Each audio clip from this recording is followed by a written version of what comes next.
You always have to address a network's note. And so it's a fun solution to always come up with is like, how do I make their note, but in a way that makes the content better?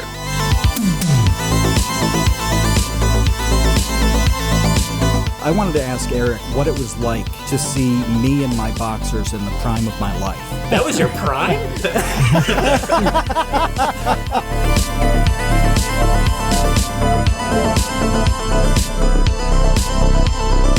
I think what YouTube should do with YouTube Originals is just do micro grants. And by micro grants, I'm not talking like $10,000. I'm talking like hundreds of thousands of dollars, if not $1 million, to a bunch of creators a year, and just let them run wild.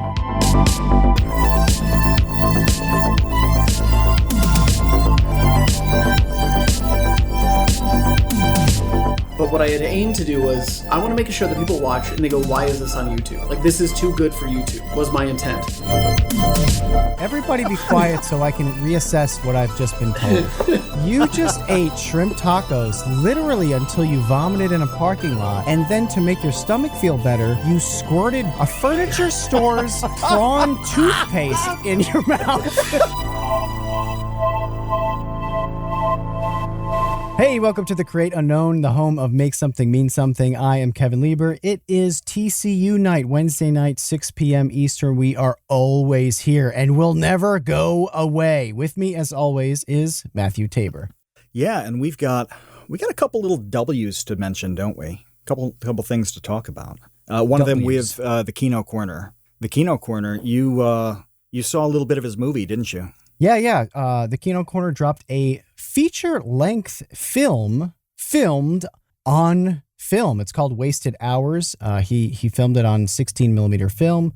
He just released it like last week, I think, and it is now available for purchase on Vimeo, I believe. So definitely shout out to him living up to the Make Something Mean Something mantra of this podcast and making things and meaning things. So yes, awesome stuff. Yeah. It's great to see somebody release a feature-length thing. You know, that's so tough to do. It's not a YouTube video, you know, and we've talked to so many people about how they eventually want to do a feature-length film or documentary, something like that. And yeah, he did it. He dropped it, and we'll pop the link in the description so you can check it out. We got some shirts in the mail literally hours ago. The people on Discord, if you're watching, you see the triangle design shirt. I've got it on, and it's exactly as we told you it would be. It's outrageously soft. The inks are amazing. They look great. The tags, the printed tags, the hang tags, all of it's awesome. I was telling Kevin earlier that I probably have about 100 shirts left because I got rid of about 60 of them.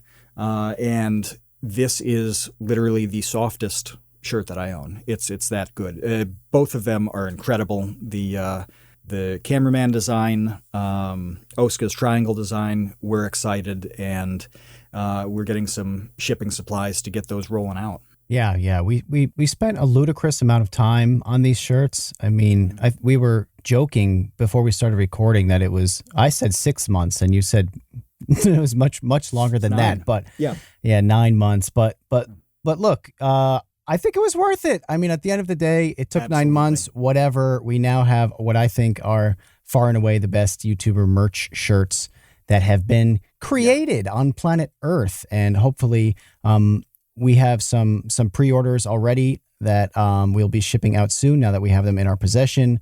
Our baby gang members, they're all getting them, infantry.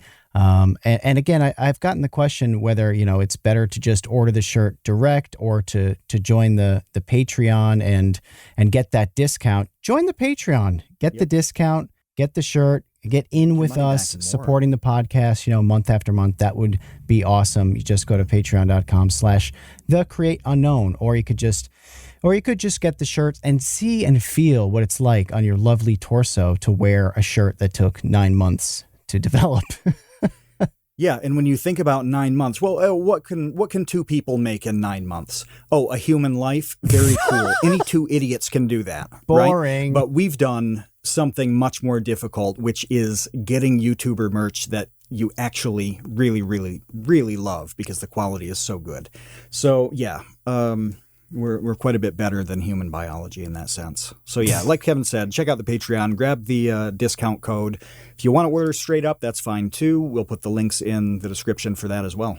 Yeah, and do it, especially if you're an XL. If anyone's listening who's like, I am an XL person, there's not much in the realm of XL left in stock. I think maybe one so fast of the triangle design, maybe a couple of the camcorder. So specifically XLs out there, get on it because they're going to be gone very, very quickly. But we have not one guest today. We have two guests today, kind of a dynamic duo, and one of which is here for the third time on TCU.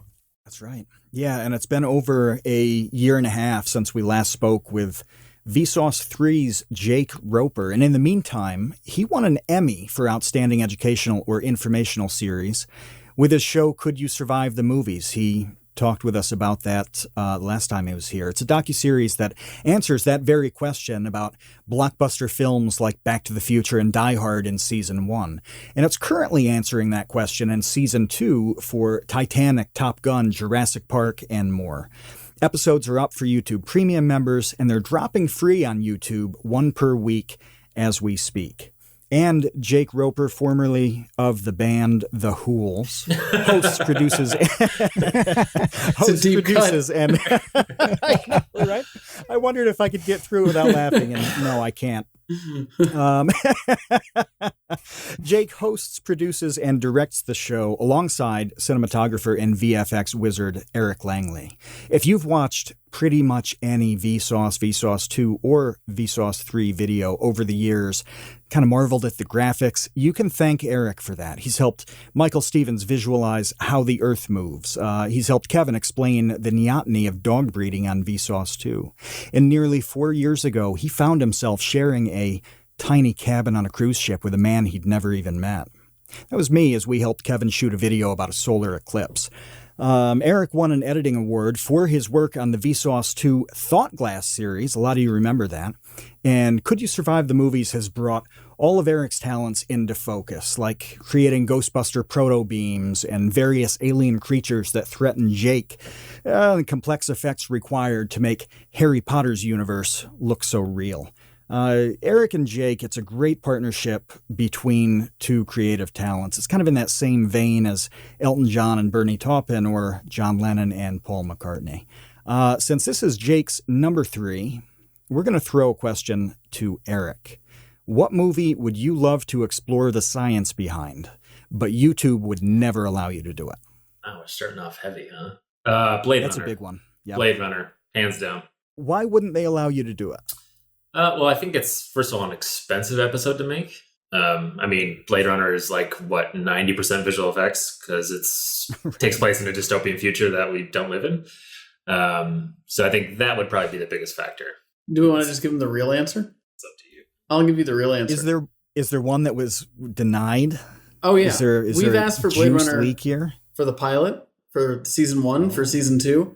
The issue is, because I assume no one at YouTube is going to watch this, I hope.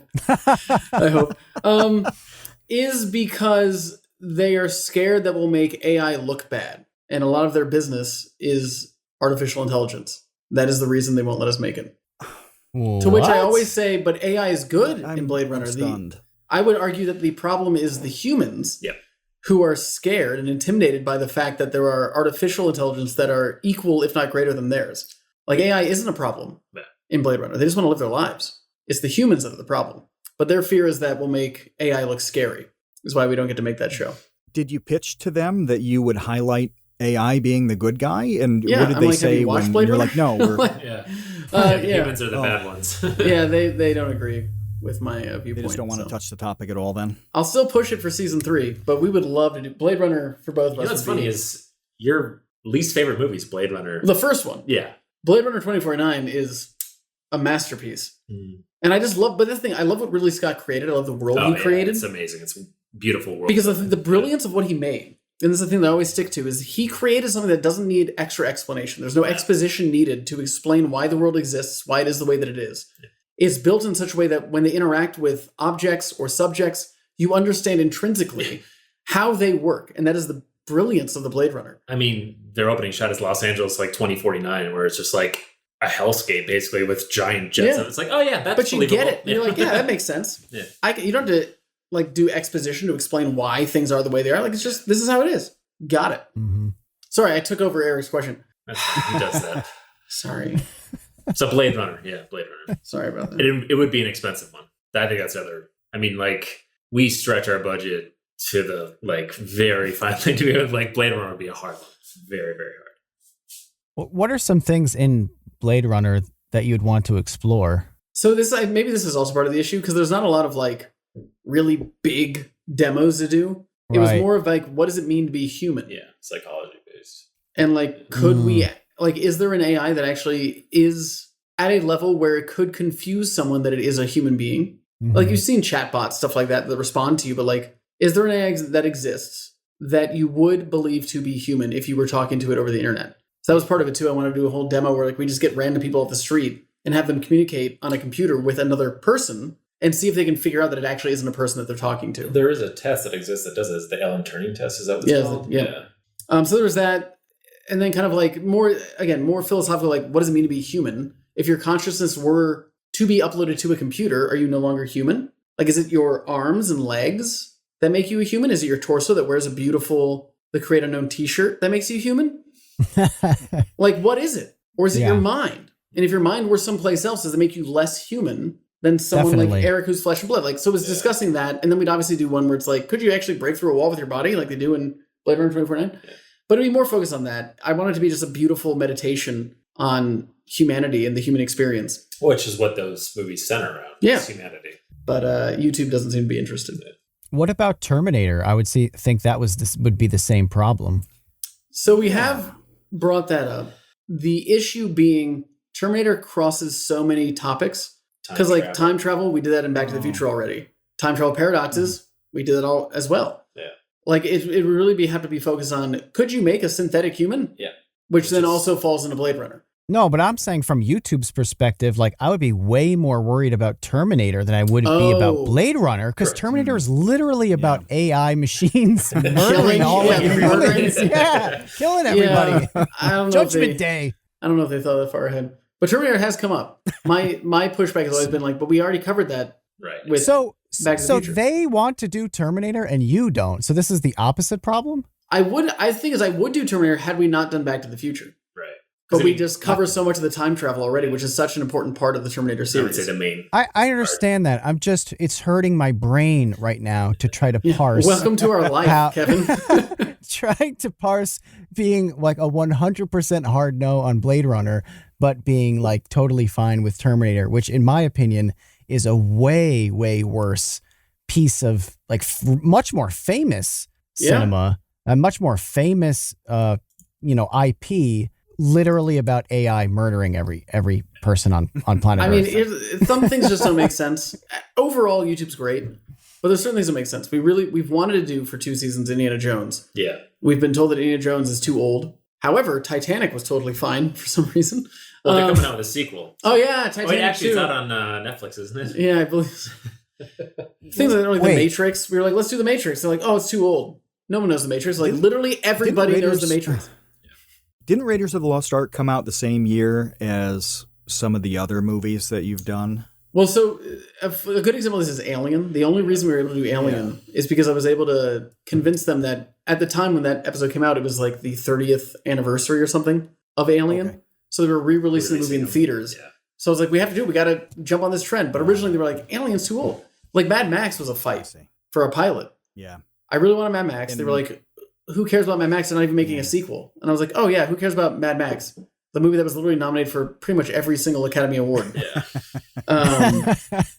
Yeah. What a piece of trash that nobody knows. But that one was a fight. I had to write an entire script for a Star Wars episode in the interim. But luckily Disney was like, we will sue you. So we went back to Mad Max. Really? Anyway, yeah. Oh yeah. Disney was not happy with it. For some reason, I thought that the Lucasfilms and the whole Star Wars thing, maybe it changed when Disney bought them, but I thought their whole mantra was like they were extremely open to fans doing stuff with that property.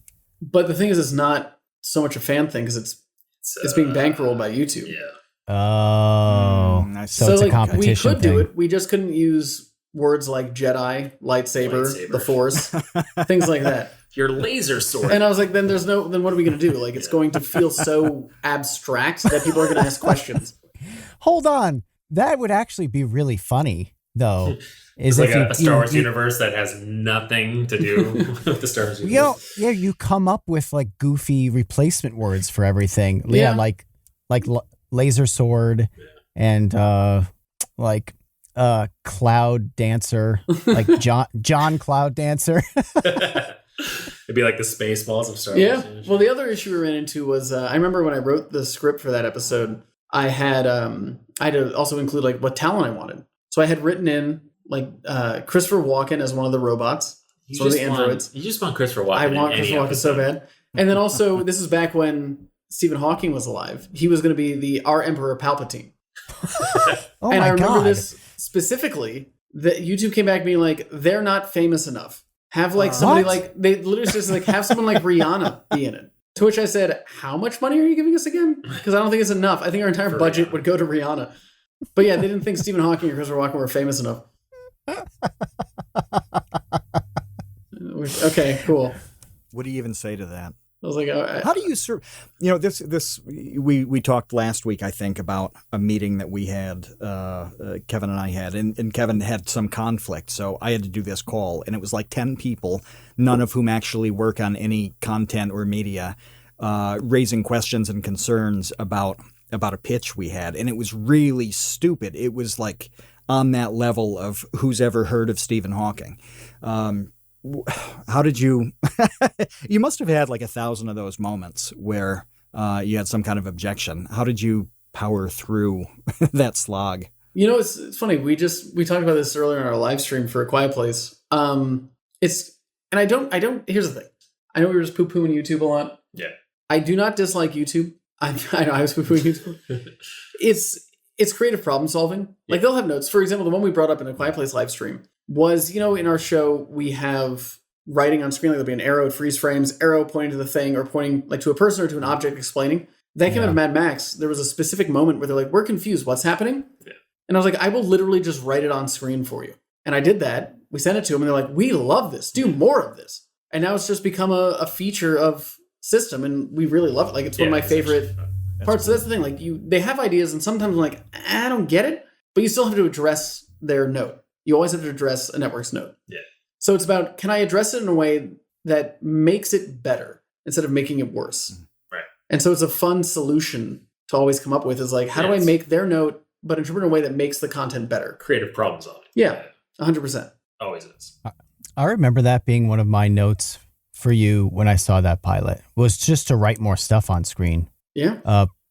So that's the thing that I always do on Vsauce too, because I have such bad ADHD or whatever that I'm always throwing words on the screen. And some people find that annoying, and I get that. That's fine. But I'd rather be annoying than boring. Yeah. And that's why I love, especially when you're using different terminology that people may be unfamiliar with, or I know what you do all the time on Vsauce3 with like measurements and measurement conversion is really important because you have the metric system and all of that stuff. But I don't know. I just think that a lot of people have short attention spans now, and the more flashy you can be and more stuff you can throw at them, kind of the better. Well, you're right. And that's, I think, when you think about video content, there's two important factors to it. It's one, the video, and two, the audio. And how can you make them work together? Where I can offset me having to express things audibly by just having visuals on screen is always one of the things that we think about when we write the scripts, when we make the show. Yeah. And I think you do the same thing, Kevin, is like, how can you express information without having to say it? So it's more concise, it's more clean, and it moves to what you were just saying, which is motivation. It progresses the story. Mm-hmm. I mean, it's a huge component of educational videos in general. Yeah. It's like, and it's also, given the content, extremely difficult to do it visually, especially like auditory. Yeah, for sure. But even visually, sometimes with audio can be very difficult concepts to express. Around, yeah. But that's why Eric's so good.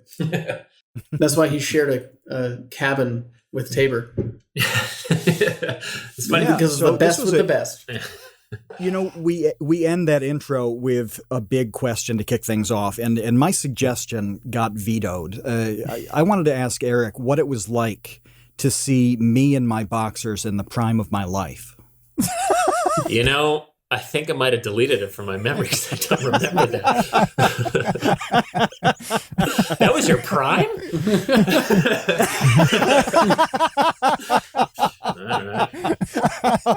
All right. Well, I guess it was forgettable. Sorry, Tabor. Oh, man, there's a lot of roasting going on today. Oh, is that my memory card? Yeah. Oh, I was wondering where this went. You're welcome. Cool. Found my memory card, guys. I actually just recently rewatched that video, the Eclipse video. There's some really good moments in that video. Total Eclipse. Wasn't she on the... She was on that ship. What is it, Bonnie Tyler? Yeah. Total Eclipse of the Heart. And one of the Jonas Brothers. She and Joe Jonas sang that song like minutes before the eclipse. That was the big build-up, was that they did the duet, and then the eclipse happened. Hey, Tabor, I believe we say for Joe Jonas, just Jonas is his name. Is that how you do it? You just say Jonas. If you're in the know, you just say Jonas. Or you say Johannes, but we usually say Jonas. Well, I would love... Eric, where am I? What's happening? I don't know. I want to hear Eric's perspective on, because one thing that, I'd love to get into in regards to system, but maybe we could start things off with how it went on the Royal Caribbean trip, is that when you watch a video, you watch a YouTube video, I think that Eclipse at Sea video is like 3.5 minutes long. It's a short video. It's short, yeah. But it was a brutal. Yeah, it was very hard to make that. It was such a struggle. We flew to get Florida. There. We got on a cruise ship for 4 days? Yeah, about 3 days, 4 days. Yeah. It was very hard. But I mean, you guys, you both could not make any mistakes. There were just no second takes on all of the critical things that you needed to do. And that seemed like that was the stress driver. Oh, is yeah. that We had you just had one shot video, at it. right? Yeah. It was like a matter of hours. Hardly any 4 time to hours. eat the caviar they were serving. That shit did not have caviar. I mean, maybe it did, but... The canapes. Oh, it's cocktail hour. I assume that's what happens on cruise ships. I don't really know. Well, the other thing, too, is it's a huge ship. Oh, God, it was big. And, just getting from, we'll shoot here to, let's shoot somewhere else was, a 20, 30-minute walk plus all equipment, which was just me and Tabor carrying plus stuff. carrying the champagne and caviar. And champagne and and it's really hard. Yeah, but walking through thousands of people who are there on vacation. It's not like we had the ship to ourselves. Yeah, that was the thing I was thinking about this morning was people don't realize how we almost didn't even get a shot of the eclipse itself. No. Because when you do these things, you would be amazed at the lack of coordination on the part of the people who are hiring you to do a thing. So for instance, on this eclipse thing, we were told the first question I asked when we got there is, where are we going on this ship to shoot the eclipse, to make this video that you hired us for? They didn't know. And it was just everybody will go to the, you just go to the upper deck and you'll see it. You know who else went to the upper deck? The entire ship worth of people. Yeah, so I it's actually remember there was the first place we were in, there was this little coordinated area for press, and we literally couldn't even set up the camera because there were so many people there, and there was hundreds of people in this tiny little area. And meanwhile, the clock's ticking. An eclipse is kind of a timely event, and we ended up running to the front of the ship, didn't we? Yeah. Yes. We had which was an escort. a quarter mile. Yeah. Which is really cool. That was really fun, though. I mean, it was still cloudy. Once it got done successfully. Yeah. Once you guys got past that critical point where you had everything you needed and it worked, then you could exhale and enjoy. Still, my favorite shot of that video, Kevin, is you looking up at that eclipse. That is such a cool, that's one of my favorite shots. It was cool. It's such a cool shot. I don't even remember getting it. It's such a cool shot. I love it. By the way, I've just pasted into the episode chat a picture of Bonnie and Jonas singing. Yeah, just he was moments like that. before he's that going eclipse. for a weird Freddie Mercury vibe. Yeah, I remember him coming out there. I was like, he was there with, is it DNCE? that was, He was there with the group. But I'd love to hear that was a crazy experience. Yeah. some similar like system-y stories where you had, a lot of struggles to get a thing. And I Dude, mean, I'm are you sure that kidding me? That's we the could entire spend. season. Yeah, that's the rest of the discussion. It's Let's like hear it. This will be a therapy moment for the both of you. everyone thinks it's like this really super high. I mean, it's a good budget, but everyone thinks it's like this really high budget where we just have unlimited resources and time. Where realistically, we're doing like 70 setups, for 2 days for each episode, which is insane. It's like to get the quality that Jake and I strive for, it takes a lot of work, takes a lot of setups, and it's just it's pretty stressful and chaotic. Eric's being very generous. It's a nightmare. If we're being totally honest with each other. We make the show because we love it. Yeah. It is not fun to make. No. It's fun to be on set. Like when you were there for Ghostbusters, Kevin, like it's fun to interact with your friends and be able to see them. But even when we were doing Ghostbusters, like how many times did we hang out not in front of camera? I think 0 times, maybe once. That's the thing, 'cause, like, when we first started, There's no time. Yeah. I think when you first got there, I came down and hung out with you for a little bit, and then I immediately left. Yeah. And then the only time we ever saw each other was when we were in front of camera together for a scene. And season 2 was even harder than season 1. Yeah, because we had the same amount of time. Because as you remember, Kevin, we had 2 days to film narrative stuff, right? So we filmed in that set, and then we filmed on the top of the roof across 2 days. And that's how much we had even for the second season, which is even bigger. Yeah. We had the same amount of time to film videos that are now 5 minutes on average longer than the first season. Mm-hmm. So generally how it works is if you were to look, because I consider us to be a scripted show, because we very are much scripted besides the science beats. Scripted shows are usually 4 minutes a day, 3 to 4 minutes a day is what they film. We film like 10 minutes a day. Yeah. And then in the edit, we cut it down from like 20 plus minutes down to 18. But it's an insane marathon. Yeah, it's a drive that we're doing. Super drive. It's always a challenge because money's an issue. We were talking about this earlier today. Like when we film, we generally, with Ghostbusters it was unique, but we generally can only get one location because that's as much time as we have, as much money as we have. So we have to make that one location work for every single beat within the script. Yeah. And like as Eric mentioned with shots, like a shot list. So just for those that don't know, a shot list is anytime the camera moves, that is a different shot. So even if it's just moving it 5 feet to the right, that's a different shot. So you have to have a new shot list for it. So with like A Quiet Place, we had 70 something shots just for the narrative across 2 days. So every single time someone has to move a camera, change the lights, readjust focus, readjust lighting, make sure everything's good, reposition the talent. And there's like 30 people that have to coordinate. And it's a huge, like it takes a lot of people. Yeah. Not just system, but any show. It takes so many people. So it isn't just Eric and I. There's a lot of people that make this thing happen. Mm-hmm. But what's the balance of that? Because we were just talking to Zach Hadel, Psychic Pebbles, about the efficiency that like the YouTube generation of creators have, being able to do lots of things themselves. So Zach, he was talking about he and Michael Cusack doing so many things in the production of Smiling Friends that the traditional like massive staff of people would do. Where's the balance on that? Like what's your bare minimum that you can get away with? What would you say? I feel like System's unique because, like, for all intents and purposes, it is a TV show, right? Like, we have a network, they pay for the show, we have a production team, we make the show. Episodic. But I would say there still is a lot of that YouTube mentality into it, which isn't necessarily a bad thing because that's how we all exist. Where Eric does the cinematography, he also does the VFX, right? Like, he's doing 2 jobs. But it's brilliant because as a cinematographer, he knows what he needs to capture for post-production. So he'll frame it in a way or light in a way where he knows what he can do in Cinema 4D, whatever application he's using to make it real. Yeah.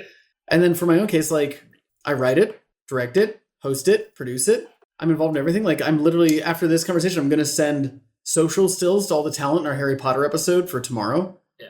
Like I do all that stuff. Casting, I did.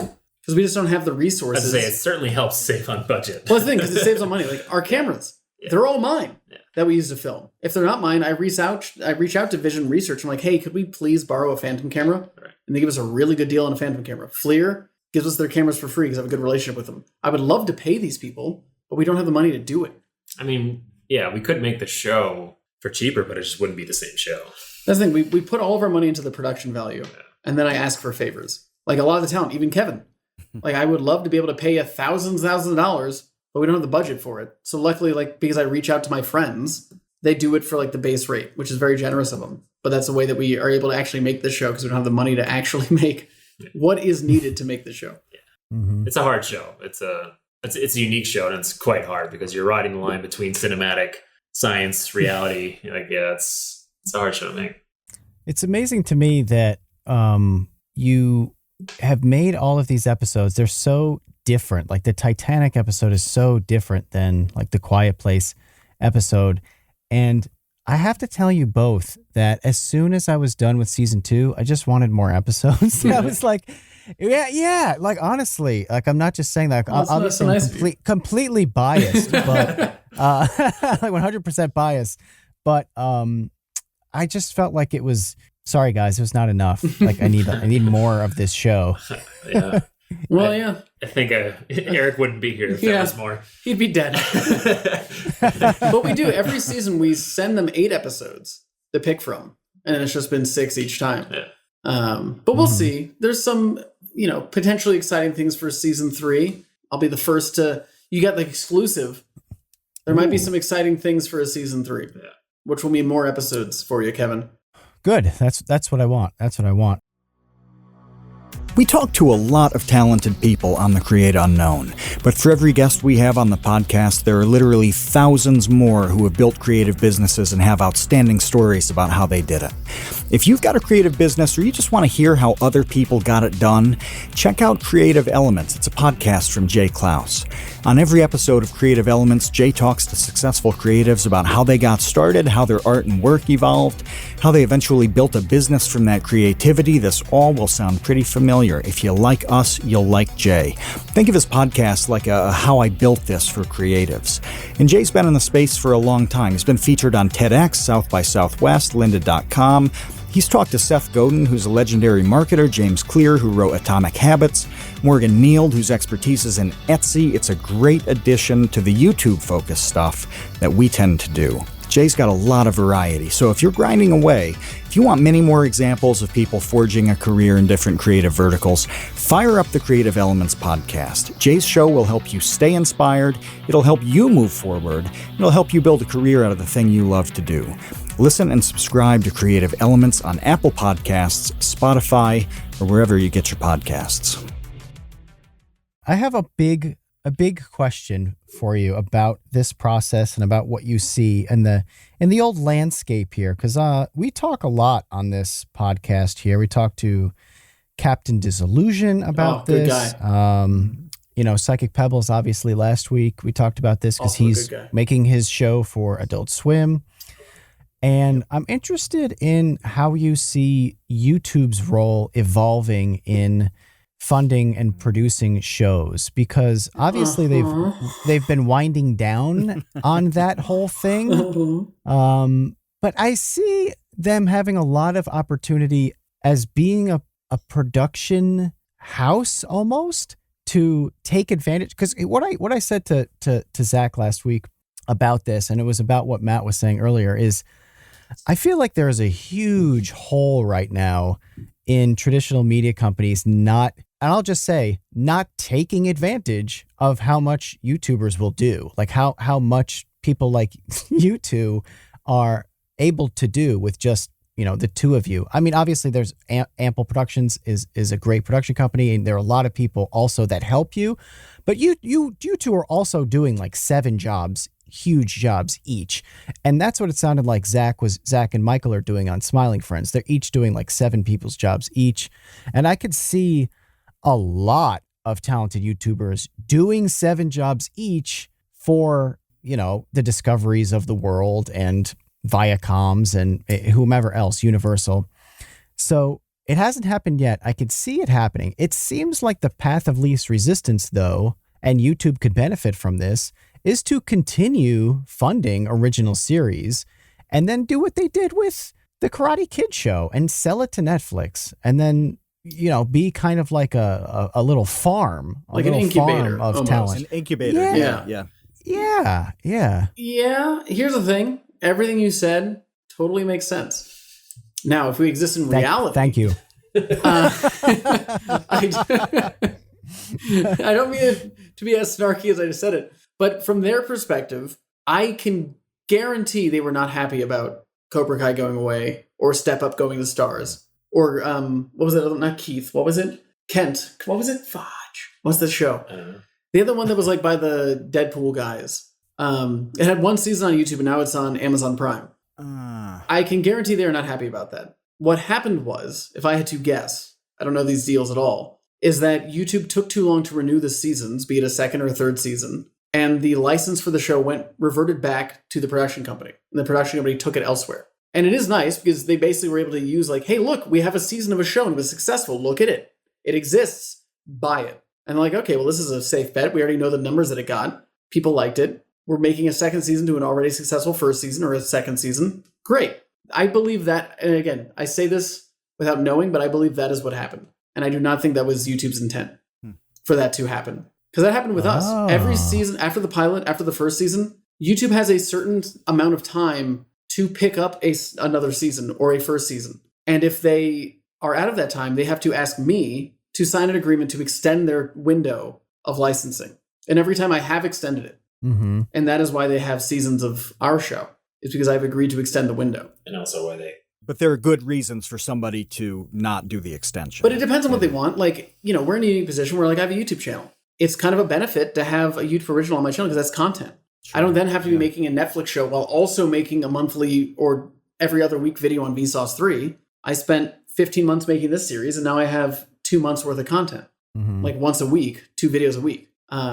So I think it's just dependent on what they want. So Kevin, I do agree with you. I've talked about this a lot, where I think what YouTube should do with YouTube originals is just do micro grants. And by micro grants, I'm not talking like $10,000. I'm talking like hundreds of thousands of dollars, if not $1 million, to a bunch of creators a year and just let them run wild. So they make great content. Kind of what like what was it called? Field Trip? Is that the thing you made that animated short with? Oh, I think it was called Field Day. Yeah, like a similar thing like that, but it's we'll give you like Kevin goes and pitches a 4-episode series. They're like, you know what? We love it. Here's $1 million to make this a reality. And $1 million is to make it happen. And then you make it. And if it performs well, if they like it, they'll turn into a full series that they'll fund fully. More than $1 million. If not, you just made 4 episodes of something that could conceivably be picked up by Discovery Plus. Right, another channel. Or Netflix. Or Paramount Plus. Who knows? But I think that's what they should be investing in, is like micro grants almost.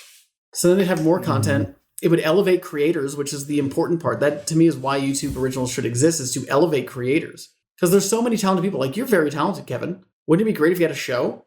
And YouTube should help create that with you because you've been such a valuable asset to their platform. So I agree. I would like YouTube to do that. The reality is I don't think they are. I think their focus is very much on what shows have worked. We'll keep doing those. And can we get Justin Bieber to make another documentary? Can we get Robert Downey Jr. to host another series for us? I think that's what moves the needle for him.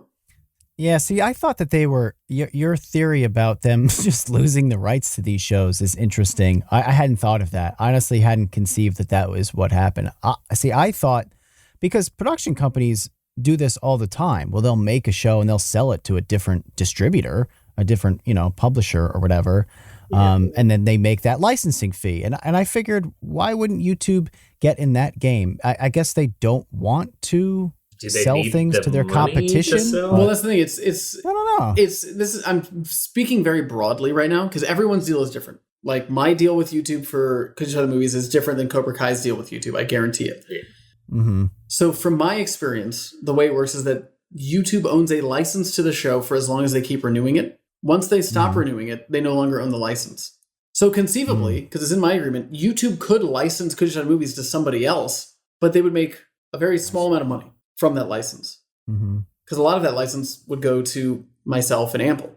My guess would be that they had a deal where it was like, we own the rights to the show as long as we keep making it. Once we stop making it, after a certain set period of time, it reverts back to the license holder, which would be the production company. And they're like, great, we'll go sell it to somebody else. Yeah. I'm just trying to think big picture, like what YouTube's role will be in this landscape. Because I got to tell you, I did that tweet about how people should be watching Could You Survive the Movies on their TVs, because you should. It's a TV show. You should watch it on your television. You should not watch it on your phone. First of all, that's ridiculous. I'm totally on David Lynch's side with that one about like, do not watch movies on your iPhone. Do not watch Could You Survive the Movies on your phone. I wouldn't even watch it on a laptop or a computer either. It's so pretty. Funny, Kevin, is like, I agree with everything you're saying. I have never watched it on the TV.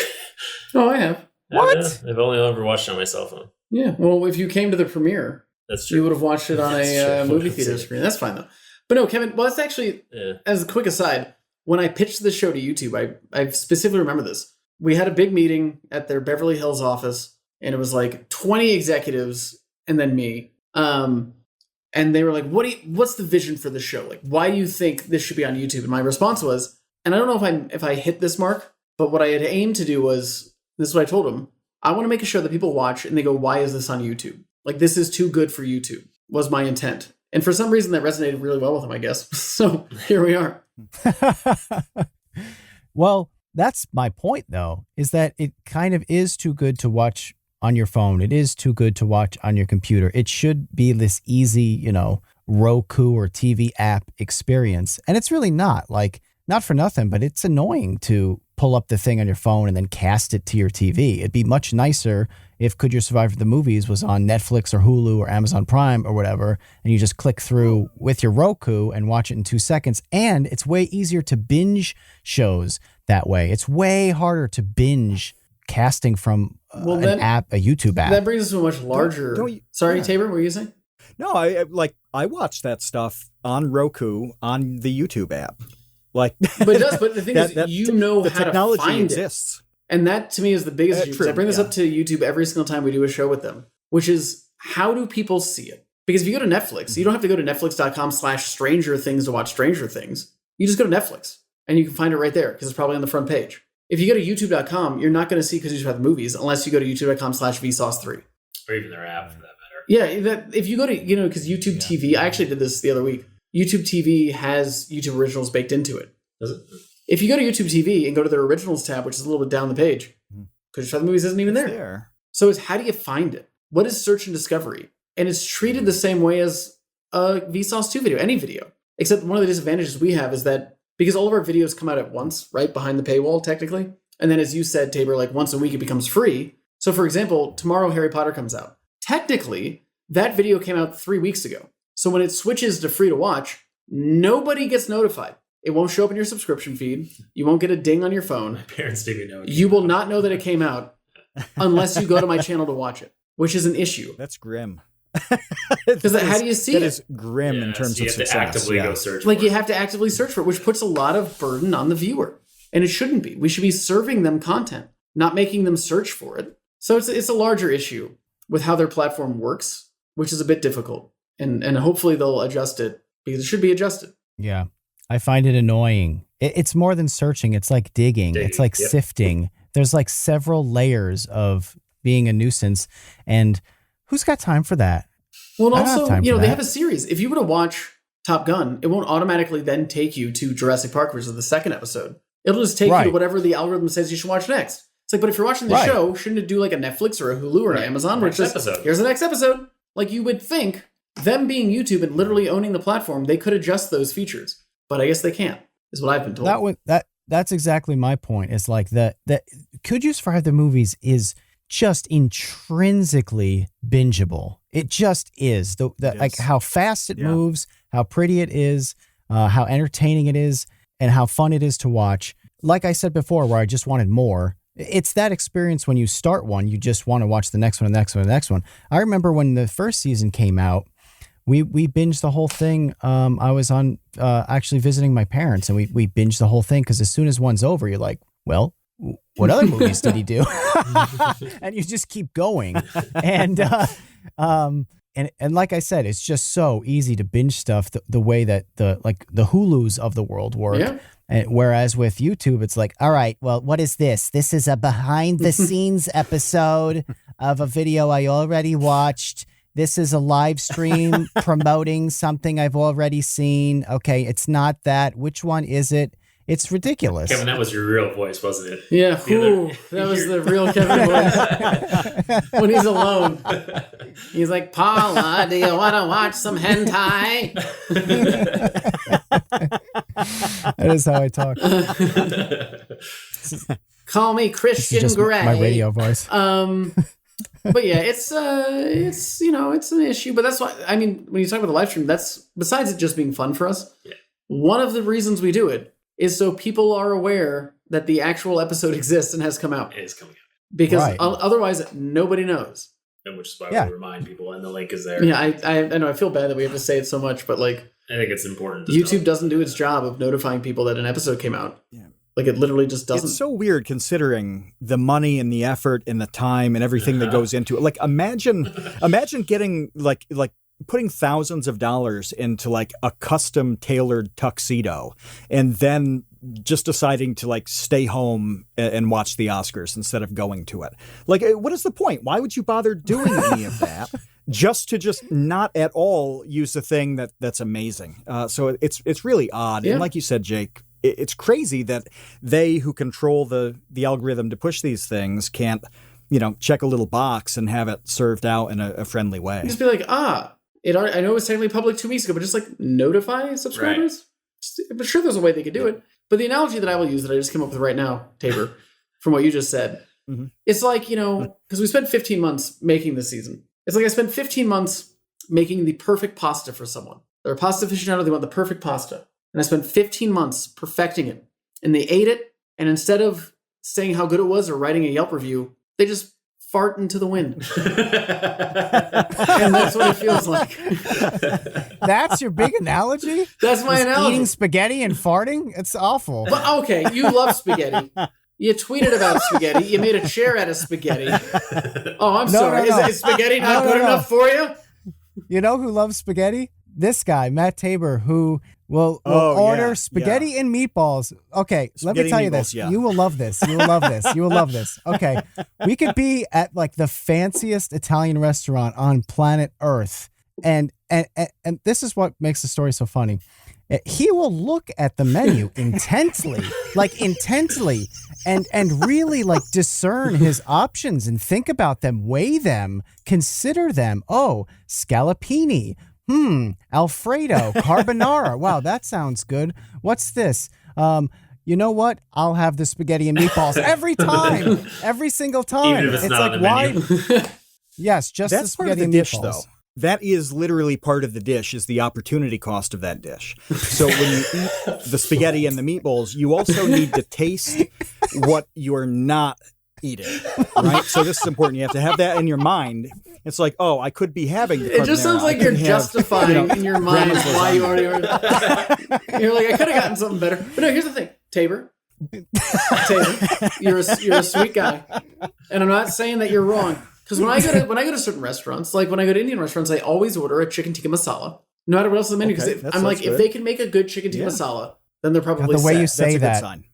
That's Absolutely. a roperism. I know, this reminds me of the way that you said that. what was it? Our first taco time, the very first taco time. Oh god. Pico de gallo. Yeah, pico de gallo. I like knew what he was Pico de going to do gallo. before you Pico did de it. gallo. Do it again. Chicken tikka masala. Why do you do that? He's Italian. Because I'm trying to be culturally sensitive, Kevin. I think it's culturally insensitive, actually. No, sorry. Sometimes I like to eat my food with a tortilla. You just gotta. You're like Peggy Hill trying to pronounce Spanish words. This is completely not really anything. I was at a restaurant a few years ago here in Los Angeles, and we were ordering our brunch, and the lady was like, yeah, you can get like a croissant, you can get some bread, or you can get a tortilla. And I was like, why did she say it that? Like, a croissant, she just said, like, croissant. She wasn't croissant. But, like, tortilla, she really emphasized. And now that's always stuck with me, so that's why I say tortilla nowadays. So I'm like, what kind of tortilla do you want for your taco, Kevin? I want to go back to this. Oh, sorry, we're still having a conversation. I have a feeling. No, we're talking about spaghetti and meatballs because I feel like there's something here. When I go to Olive Garden. But doesn't everybody have a thing where they want to know that one thing in a million different ways? Where you want to have, I don't know, see a thing, eat a thing, whatever it is, like in every part of the world you can, and then food compare. In every country we go to or try to. Oh yeah, we always whenever we travel together because we're a couple. We always have to get Mexican food because I just want to see what it's like. You literally do the exact same thing I do, yet it's 3-on-1. Well, no, but it sounds like, here's the thing, Tabor, and I could be wrong. We define the whole cuisine. Yeah, what I feel like I'm hearing, and maybe I'm not getting the full picture, maybe Kevin, this could be like couples therapy, and Kevin's just saying his point of view. And I want to say, let me just say this is a safe place. Your meatballs are safe here. Good. Which is that I think it's fine if after you go to a Italian restaurant once, you order spaghetti meatballs, you're like, oh, that was the thing. I liked it. It was enjoyable. Then maybe you order something different. But if you're only ordering spaghetti meatballs every single time, even on repeat visits, then it seems like you're missing out. It's not wrong. But if they're good, why do you roll the dice on something that might not be? Because here's what I do. When there's a Mexican it's like, restaurant that I here's like, a lump of gold. Do you want to like dig your hand in the dirt and see if you can pull out platinum instead? Like, no, I'll just take the gold. But the thing is, you have a safety net. So I do this. When I go to a Mexican restaurant that I like, I generally do like quesadilla, nachos, tacos. And then I'll pick from one of those. I'm like, you know what? I'll do the nachos again this time. But also, you know what? Let me try the enchiladas. Oh. So I have my safety net of nachos, and those are good. But then I dip my toes into different waters. And then he goes, enchiladas were terrible. I'm never Yeah, and then I go, you call this enchiladas? And I flip it over. And then I fart in the wind. And I'm good to go. With my nachos, of course. The diversion of conversation from YouTube Premium to Jake farting in the wind. No, spaghetti meatballs is really the topic at hand. I just think that Tabor really loves, he can't hear us. I think he really loves Olive Garden. He likes Olive Garden. Because he just likes to feel like family. I do like Olive Garden. Yeah, he's like, I'm family. I do like Olive Garden. Give me all of the salad. I don't feel like family. It's a free. I don't feel like family, but I feel a challenge. I mean, if they're going to throw out this endless, unlimited stuff. Oh, we did that it's challenge accepted. At Chili's? Oh, it was Chili's. Unlimited enchiladas. Yeah, and I was forced into eating unlimited enchiladas. He talked a big game. How many did you get down? They had a bunch of different varieties, so they like salsa verde enchiladas, pico de gallo enchilada. They had like mole enchiladas, they had red sauce enchiladas. Yeah. And they all came in at two per plate, and I ate all of them. I think it was like 5 or 6 plates of it. Yeah. But it's funny because it started out really nice. Like it was very well like the chef tried, and then each enchilada dish you ordered next time just got worse and worse. The next time was just like a tortilla slap with some stuff with sauce. Yeah, it was like a quarantine and just like threw garbage on top of it. It's like he'll just eat whatever we give him. And then was that when I threw up in a parking lot? You did not throw up. I didn't know. That was on the borders when I threw up in the parking lot. Yeah, similar to Tabor, when they say it's unlimited, I am going to prove that it is unlimited. I'm going to make them go out of business. But yeah, it was in Hicksville, New York. There was that's where the IKEA used to be, and next to the IKEA was an on the border grill, and they had I forgot what it was, an unlimited like shrimp tacos or something. So I ate so many that we then walked into the parking lot and I threw up. I'll show you. Yeah, shrimp tacos aren't one of those meals that you can just pack down. No, it wasn't like if I they didn't had do it to enjoy the Coney Island I did shrimp it to make a taco eating point. contest. Like some people don't drink alcohol because like they enjoy it. They just drink it to get drunk. I ate those shrimp tacos just to prove a point. The Hicksville shrimp taco eating contest. The IKEA Hicksville shrimp taco eating contest. And I would like to say that not too long after they did go out of business, and I like to take pride in that it was because of my shrimp tacos that I ate too much that I literally gave them a deficit and they went out of business. No, between the food costs and the cleanup costs in the parking lot, there were a lot of baby shrimp. I was going to say, perhaps the river of vomit in the parking lot had something to do with it. But it's fine. We then went to IKEA afterwards, and I got some meatballs to satiate my tummy. Actually, that's not true. I got prawn. They had like a tube of prawn paste, so I bought that from IKEA. Because at the very end they have like a little grocery. They're Swedish. You can buy elderberries. Yeah. I bought a tube of prawn spread and just squirted that into my mouth because I needed more shrimp. Stop talking. Stop talking. Yeah, Ben, can we edit that out? Can we just remove that from Hold the on. episode? Everybody be quiet so I can reassess what I've just been told.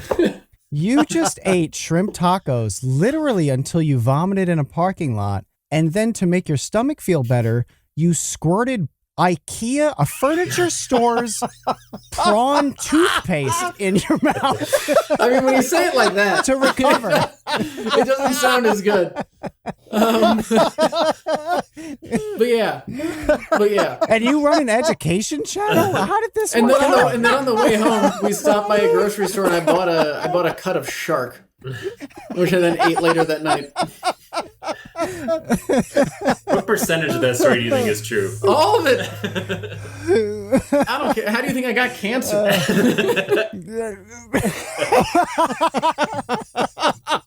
I think it was the prawn toothpaste. Might not have helped. Oh my god! What time is it? It's like 10 o'clock at night. No, it's only 4. Oh my god. Yeah, do you have questions? I feel like we just completely sidetracked this conversation. What questions do you guys have? You can survive any movie, but can you survive IKEA? No. You know, Barely. Can you survive the shrimp, the paste? We're actually live streaming from IKEA. We've been here for so long. Help us. Just washing everything down with Loganberry slurry or whatever that drink is that they have there. Oh yeah, nice little. Didn't somebody film in IKEA? Didn't somebody film like a little movie in an IKEA? Yeah, I swear I saw that. IKEA Heights? No, I don't think Yeah, that's they've done a few things with that. There's been soap opera. There's been a few things filmed in IKEA. Here it is. Yeah, here it is. Over the course of 1 year, this guy managed to film 7 episodes of a soap opera at IKEA without getting caught. Do you have that queued up? So like, how did you quickly find that? He's got fast fingers. Apparently, I didn't even hear the keyboard. Yeah. Speech to text. No, I'm stealth. I'm stealth. Matthew the Google Tabor. What would be your WWE song, Tabor? Oh, I mean, what mood do you want to go for? Like, I mean, this you is guys you. must I'm watch not this gonna more than I choose do. your WWE theme song. This is a very important thing. Do you want to intimidate? Do you want to try to get everybody singing along? Like, what's the optimal? No. So what's the optimal intro song? The optimal is being a tough guy and getting everyone thrilled. Yeah. Yeah. Didn't we have this conversation with Wang a couple of weeks ago when we met up with him? I know he and I talked about it. Were you not involved in that conversation? I said Slaughtered by Pantera. Anybody who's familiar with that. I've never understood why that song hasn't been used by like a UFC guy. Yeah. It's such a Tabor probably couldn't hear you over the fight slurping of spaghetti. How about Coward of the County by Kenny Rogers? It's about a man who avenges the rape of his lady by beating the shit out of 3 men who nobody thinks he can beat because he has been the coward of the county his whole life. But no, he knocks them all out, and that's the song. Wouldn't that be a good wrestling song? There's your wrestling song. Yeah, there you go. There's a lot of meaning there. I can see a whole wiki on this. Not just Wiki Feet, Tabor, which I know you're known for. It's not very upbeat, though. It's a little more bit of one of those upbeat. like poppy ballads. All right.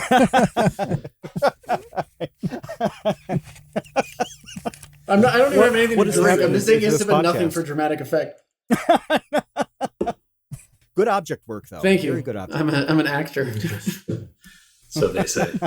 Yeah. So people have told me. Yeah. What questions do you have, guys? We have a lot of them. Kevin, are Should we do a you lightning okay round? with switching over to questions? We got a bunch. Before we get to our patrons' questions, I have a question for Eric. Oh, of course. Because It's fine. I'll just leave. Okay, yeah, go get some prawn paste and then come back. Can I pee? And Eric can just talk. Yeah, Is that okay? Are you okay, Eric? That works. Okay. That works well. Do it. I want to hear about the most difficult piece of VFX work that you had on this season. And first of all, let me say that I thought this season, season 1 looked great. Season 2 is a noticeable improvement. I think so too. And I don't know that I would agree. You just got better. Like, how did that happen? And what was like the most difficult thing on this season? Well, thank you. That was a compliment. Yeah, I think there was a big change in how we shot it. First of all, we got much better lenses, which was difficult considering the budget we had. But lenses change a huge deal in how footage looks. So we had considerably better lenses. They're all primes, which made everything slower. And as you heard from before, when we have 75 setups, switching a lens every time becomes very time consuming. But it's totally worth it because I think it looks better. But as far as visual effects go, I think the hardest, if we're talking like one specific thing, would be the Quiet Place alien, because, I don't remember exactly what company made that creature, but I think it might have been like ILM or somebody like that. But there's one person, me, trying to make this creature look like something, like 100 people made. So that was very difficult. And I spent about a month, making it, designing it, rigging it, texturing it. It was a lot of work. That was extremely difficult. But if we're talking about volume, Top Gun was an absolute nightmare. There was 96 visual effects shots in Top Gun. all of those. What was the bulk of it for that episode? The cockpit scenes. Jake, Okay. Ian, Jay Ellis, all in the cockpit. That was all rotoscoped, every single shot, which is 96 of them, yes. So wait, okay. Why was it rotoscope? Why wasn't it green screen? Because we originally just pop had in this the background? plan. So we shot in this air museum in Chino. And it was an air museum. They had the cockpit, and they also had kind of location that fit Top Gun. So it was like kind of like a twofer. We talk about how most of our locations are just one location. So we try to make it work for everything. They had this F-14 Tomcat. Yes, F-14 Tomcat cockpit that was meant for filming, but it's inside of an air museum. So our plan was to take it outside and just shoot up into the sky. So you could luma key it. You could take out the bright point, which is the sky, and use that as your mat instead of green screening, which is easy and cheap. And yeah, I took your seat. Oh, I'm sorry. Also, Fajita's here. And Fajita the dog, not the food. Which that wouldn't have been a surprise either. If just walked in with fajitas. So it ended up being like 90 degrees, and I think that was February. Oh, we're talking about Top Gun? Yeah. So we had to change plans like drastically. So we came up with this idea to shoot into like a blue muslin, and it would just like look like the sky. We didn't have enough lights, so it ended up looking like cloth behind them. It was just kind of like a constraint of budget and time and stuff like that. So we had to rotoscope 96 shots, which is a lot. Oh my gosh. Organizing, exporting, it's like backgrounds. It was a ton of work, and it was the last episode we did. It was right before we had to deliver everything. I finished it in about a week and a half. Oh my gosh. Yeah. So that Alien I spent a month and a half on, was in it for maybe like 20 seconds, 30 seconds. And then Top Gun was like 50% of the episode. Well, it looked great. Thanks. You did a great job. Jared did do a great job. It looks real. I did peek in on your live stream earlier, and I heard you talking about the copyright problems in regards to that Alien. That's a bummer. Which is something I never would have thought of. Why is that a thing? And was that a thing with like season 1's Alien? Like, why can't you use the creatures? Well, when I made it, I didn't think it was going to be that big of a deal. I would have made it a bit different. But I don't know why that one specifically drew the most attention. I mean, it does look very similar, I guess, but it, once again. Well, it's specific. I think like let's use Men in Black as an example, the alien created for that one. Yeah, totally. Like, it's abstract. Like in Men in Black, yes, there is the cockroach alien, but like there's so many aliens to pull from. Yeah. With A Quiet Place, there's one alien. True. Like they all look the same. And they have one feature, which is where they're like it's so specific and unique that was the issue with that alien and things that related to the alien. How do you not make it that alien without those things? Like, I don't know. So we've had certain issues with some things. Like I remember Mad Max in particular. The typeface we use when it says "Cause for the movies Mad Max," we got a lot of. How many iterations we have to do that logo? Quite a few. Because they kept being like, "Oh, it's too similar to the actual Mad Max logo." We had that same thing with Harry Potter. Yep. Like it's too similar to Harry Potter. You got to change it still. And the thing is, we don't know. It's just a lawyer giving their opinion. He's like, "I think you could be sued for this." And so the way it works is when we deliver an episode to YouTube, we also have to deliver a letter from a lawyer saying that it falls under fair use. And if we don't get that letter, we can't deliver the episode. Right.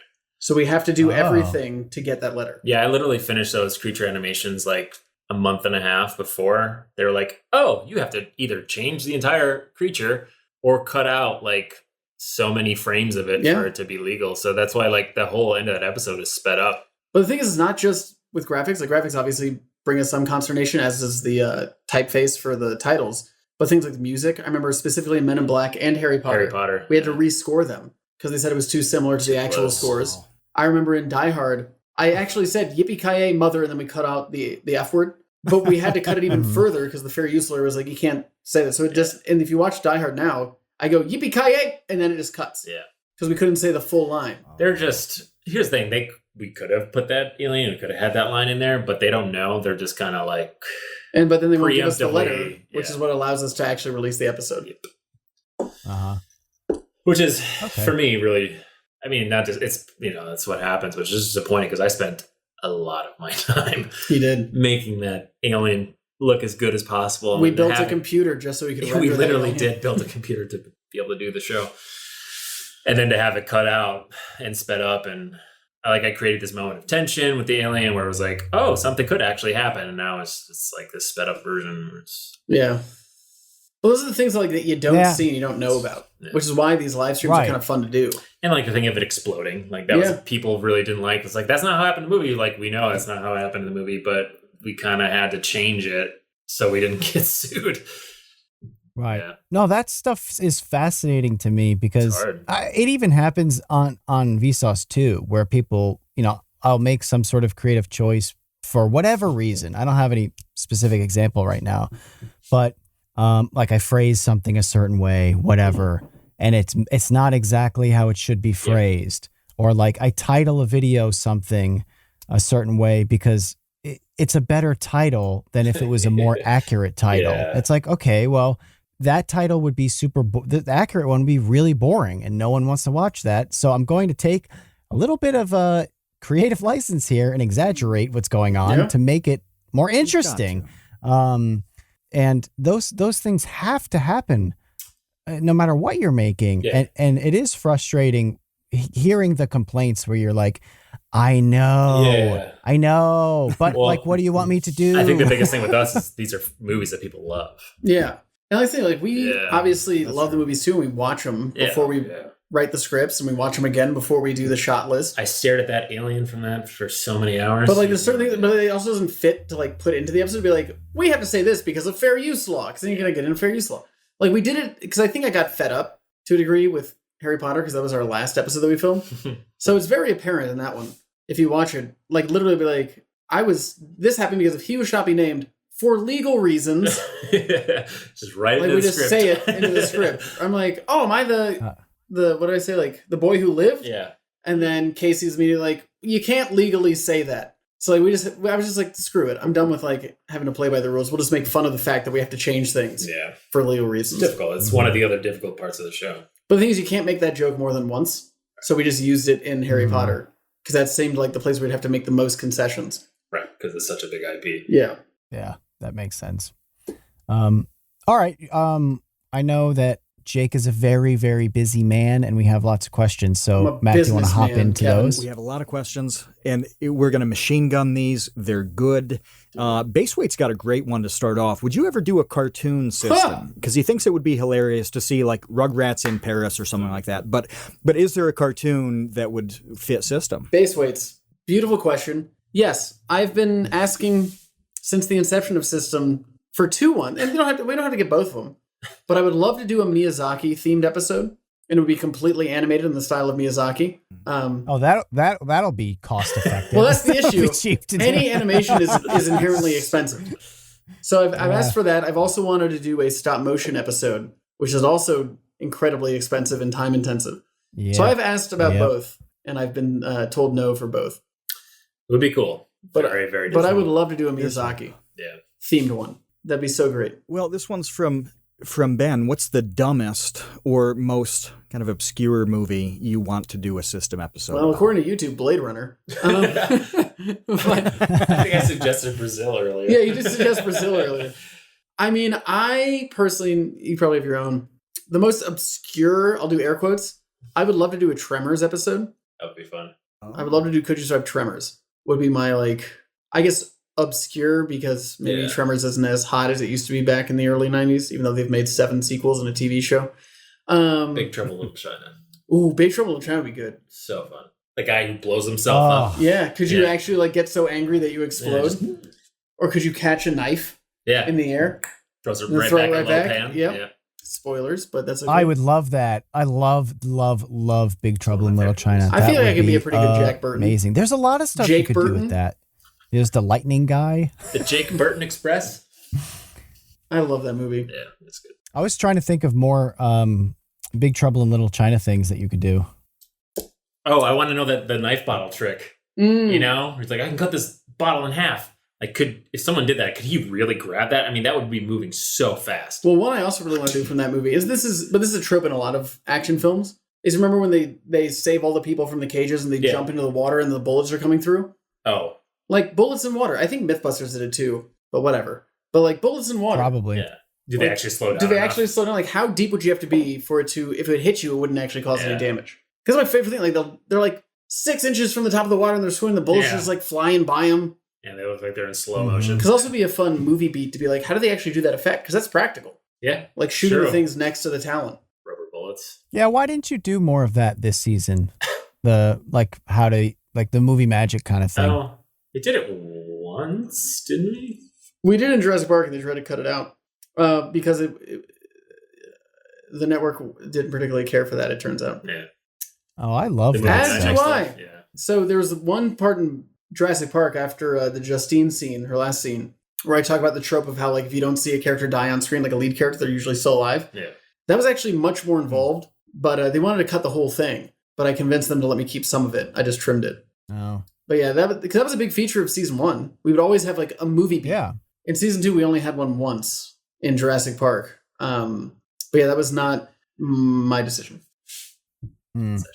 Yeah, that was a concession that we made. I like those things. I mean, you watched Captain Disillusion's 44 minute VFX cool. like, amazing magnum opus on Flight of the Navigator. I do visual effects, and like that dude is on such another level. I saw the thumbnail and I was like, oh, that seems kind of interesting. I like waited a day, and then it was like 9 or 10 o'clock at night, and I was sitting in bed. I was like, all right, I'm gonna watch it. And I saw it was 44 minutes long. I was like, there's no way I'm gonna watch this whole thing. And I started watching it. I watched the whole thing, and I was like, this is like the best thing I've ever seen. No, it's so cool. I loved it so much, and I rarely do this. I'll do this for Kevin, because I like Kevin and I like his videos. But I texted him and I said, just wanted to tell you that your VFX School episode is really remarkable. You are such a talented filmmaker, storyteller, and I'm very glad you exist. So impressive. Like, it was so impressive of me that I just, even though we haven't talked since the Ghostbusters episode, I texted him just to let him know how much I loved it. So good. It kind of like makes you upset about how good it is.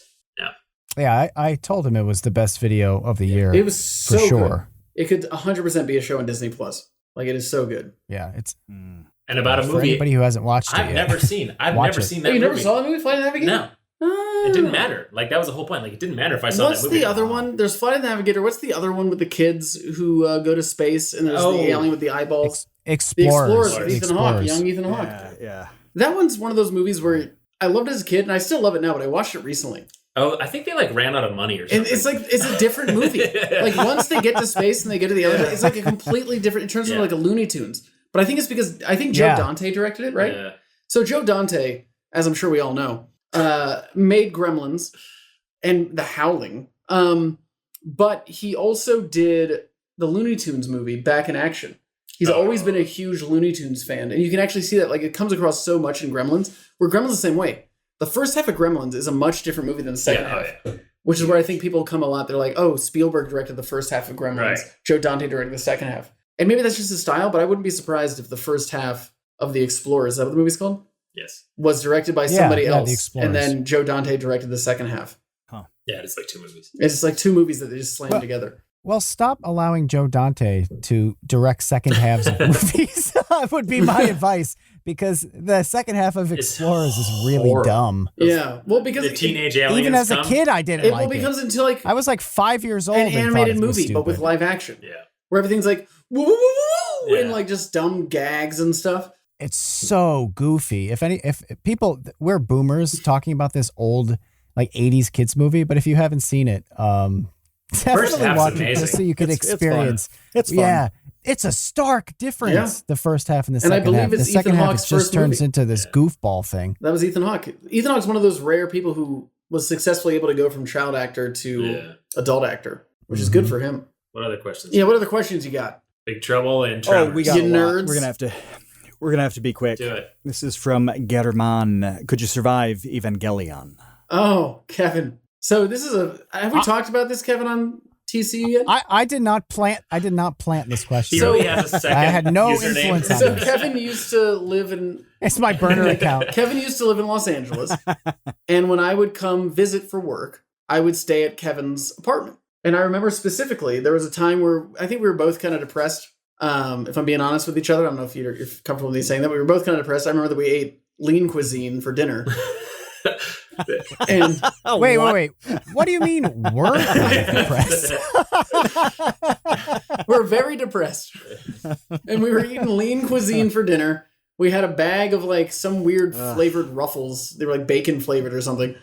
And we watched, I think at the time it was what, 3? There was 3 Evangelion movies. No, the third one hadn't come out yet. I think we watched the first two. We watched the first 2. And I just remember being like, after it ended, just going to come and be like, what did we just watch? I don't understand anything that just happened. But it was awesome. It was awesome. Could you survive it? So could you survive it? Well, yeah. I think You've seen it all. I'm going to be honest with you, Tabor. And who asked the question? When did you just turn to a James Bond villain? German. I looked down at one point and I looked back up when you were a James Bond villain. My cat just appeared out of nowhere, and he's just crawling around. Who asked that question? That was Get Her Mom. Get Her Mom. Here's my honest answer for you, buddy. If we had the money to make a giant mech episode, it would not be Evangelion. If I had the money for a mech episode, it would be Pacific Rim. Yeah, the first one. That movie is stupid. And Evangelion's not. No, Evangelion has a lot going on, man. Psychologically, so much going on and that I don't know what's going on. There's nothing going on in Pacific Rim. Pacific Rim is a dumb Pacific movie. Rim is big machines punch monsters in the face, and maybe there's like a story about like, oh, my dad. Who gives a crap? The VFX are very good. I just want to see things punching other things in the face. Pacific Rim. We saw Pacific Rim together, Kevin. You, me, and Michael. I know. Michael was very displeased. You guys love mech movies. Well, no, Michael hates going to the movie theater. It's a thing. You know this about Michael. Because we'll be like, let's go see a movie. And he's like, no. So then his wife and us just go see movies together. But that was one of the things. And he was so upset afterwards because he hated it so much. What other questions? But we did go bowling that day, too. That was a fun day. I like that day. Back when we used to see each other in real life. Well, we've got a couple that are in the same vein. This is from Dan the Latch. What's a movie you're confident you could survive? Oh, Dan the Latch. Good question. I could probably survive, and Eric, you think of a movie too. I could probably survive Chef. I think I could survive that one. What about maybe ones we've done? Ones we've done. I mean, I'm not saying that's a question, but that seems much easier. That's a good qualifier. That's a good qualifier. Yeah. Back to the Future. For sure. You could definitely, but here's the thing. This is where it gets tricky, Dan Latch. You might survive, but there's going to be a lot of other versions of you that also survive. A variant. Yeah. It might turn to the MCU where like, oh no, the timeline's divergent. Oh boy, what a headache. We'll find out more in Phase 4. Zombie movie. Sure. You could survive a zombie movie? Yeah. You could not survive a zombie movie. 100%. If I've learned anything during the pandemic, is that we wouldn't survive. Well, this one is from Maria. Are there any movies you absolutely refuse to do for System? Yes. I can tell you one specifically that I refuse to do, which was Karate Kid. Season 1. YouTube. I wouldn't say forced. But I would say forced. Us to do tie into Cobra Kai. Karate Kid for Cobra Kai. They tied it in. Because goes back to the earlier where I don't think them losing Cobra Kai was their decision. Because season 2 was going to end that year. And they told us the ending of it. It hadn't aired yet, but they told us the ending. They're like, could you do something around this to drive up excitement for season 3 of Cobra Kai? Okay. And my issue with it was... Sure, yeah. Yes. Could you survive a Karate Kid? Yes. I don't need to watch an episode to find out that I could survive it. But we actually had, so... Nobody dies. No, that's hard to click. In the end of season 2 of that show, without doing any spoilers, there are some physically difficult things for the human body to go through. But we obviously have to go through. But if you just title it, could you survive Karate Kid? And your frame reference is Karate Kid, it's like, yes. Well, I wouldn't even click that. I could survive it. It's like, could I survive getting punched in the face? Well, yes, it hurt, but I'm not going to die. If I was punched in a certain way, maybe I could. But generally, yes. And we actually had, the machine we use in Jurassic Park, the one to replicate a... Pterodon? No. Pterodon, oh my god. That's the Power Rangers. Power Rangers thing? Yeah. But, so the fist that we use to demonstrate it was actually created for the Karate Kid episode. Yeah. We had Eric Beck. Kevin, you know Eric Beck.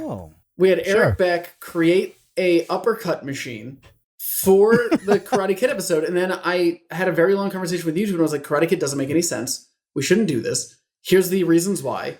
And instead we should do Men in Black. And they agreed to. And that was literally 2 weeks before we were going to film Men in Black. So then I had to quickly write a script, get everything together, and we made that episode. I think both of us wrote that script. Yeah, I think we did. It's the only script I had any hand in. Because you were like, and then Jake sexily walks out, and I was like, everything doesn't have to be sexy. But that machine, so the one we used in Jurassic Park, was originally built for the never filmed, never made Karate Kid episode. The script exists, but we never made it. But we repurposed it for I Jurassic think Park. we had 1,000 flies. Oh, we also, yes! We bought 1,000 flies! So you get to see if you can actually catch a fly with chopsticks. We literally bought, you had to buy it months in advance because they had to be born. Yeah. So basically, I am the father of 1,000 flies that I then murdered because they no longer had a job, so they were killed. We bought 1,000 flies, and let me tell you, 1,000 flies. It might seem cheap. Yeah. There's a person, and this is true. Breeds them. They are a fly wrangler for film sets. Yeah.